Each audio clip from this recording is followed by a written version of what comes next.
I'm going to be doing a series on Utopia and how stupid it is. It's most likely going to have a lot of videos about transhumanism in it. This video focuses on one such topic, getting rid of pain. Admittedly, I don't know much about transhumanism, and I'll probably be learning more as I go.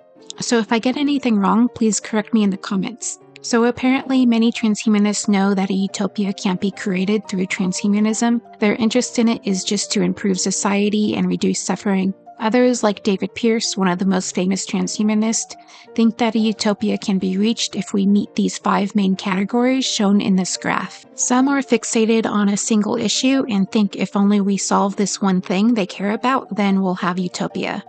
This seems to be the main type that show up in the Universal Extinction subreddit. Many of the non-transhumanists are like that too. For example, all we need to do is eradicate poverty, then we'll have utopia. So yeah, this series is most likely going to cover many topics about how utopia isn't an adequate replacement for extinction, and how unlikely it is to have utopia available to all, and to create trans animals and trans bugs, since the pro-utopia people like to conveniently forget about them. For those of you new to transhumanism, it's a broad group of ideas about using science and technology to overcome limits such as disease, aging, and pain, often involving merging humans with machine or using eugenics to create something supposedly better than human. When it comes to pain, one of the most popular arguments comes from philosopher David Pearce.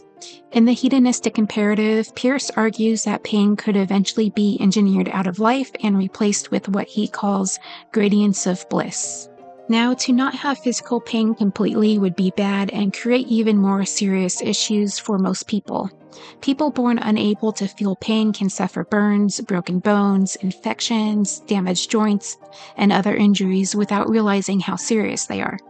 For example, children born without this ability sometimes end up scratching their eyes out when they get an itch on their eye. They can feel the itch, but not the pain from scratching their eye. But Pearce has an answer for that. He suggests we change the warning signals that something is wrong to something that feels good, which is a part of his gradients of bliss plan.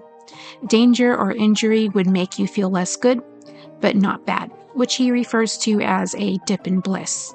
This is a much stronger argument than when people pretend pain has no function at all, but it also shows how complicated the proposal really is. Not only would we need to engineer pain away, but we would also need to add these complex layers of bliss somehow.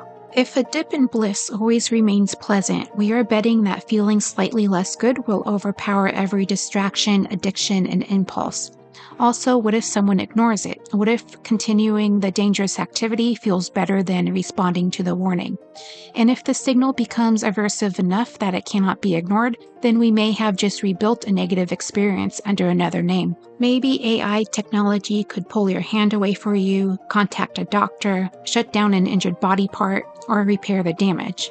But now we are no longer talking about simply removing pain, we are talking about redesigning the nervous system and the environment around us. Pain removal only works if it is supported by several other technologies that are also assumed to work correctly. And even if all that worked, pain is not the same thing as damage. A person who cannot feel an assault can still be injured, disabled, imprisoned, or controlled. Disease can still destroy the body. Removing the fire alarm does not remove the fire. It also does nothing to eliminate grief, fear, humiliation, loneliness, jealousy, rejection, anxiety, etc. Humans have endless ways to hurt each other without physical pain. Then there would most likely be a black market for unmodified beings who can still feel pain. Future humans won't stop seeking targets for their cruelty unless you also engineer the pleasure they get from harming others out of human nature. The same trait that was in development millions of years before humans existed.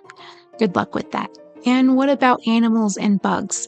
Pearce is one of the few who does include non-human animals, which I respect. His proposal includes redesigning animals and eventually managing suffering throughout this biosphere.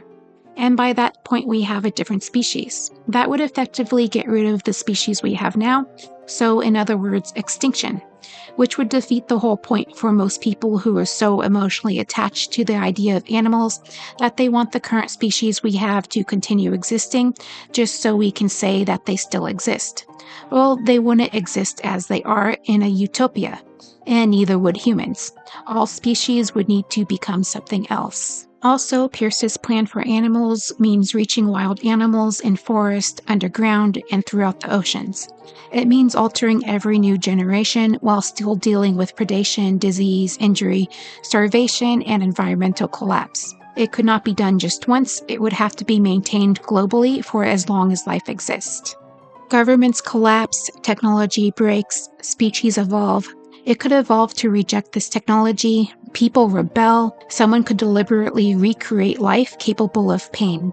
A system that can restart suffering after one failure, which that's pretty much guaranteed to happen, has not permanently abolished suffering, it has temporarily suppressed it. So yes, reducing pain is compassionate. Better medicine and technology in the medical field can make life less terrible for some people, but that is not proof that life can be turned into a utopia. At best, some parts of life may be made less bad for some beings for some amount of time. Transhumanism asks us to build a worldwide system that fights evolution forever and never fails. Extinction removes the system that keeps generating victims in the first place.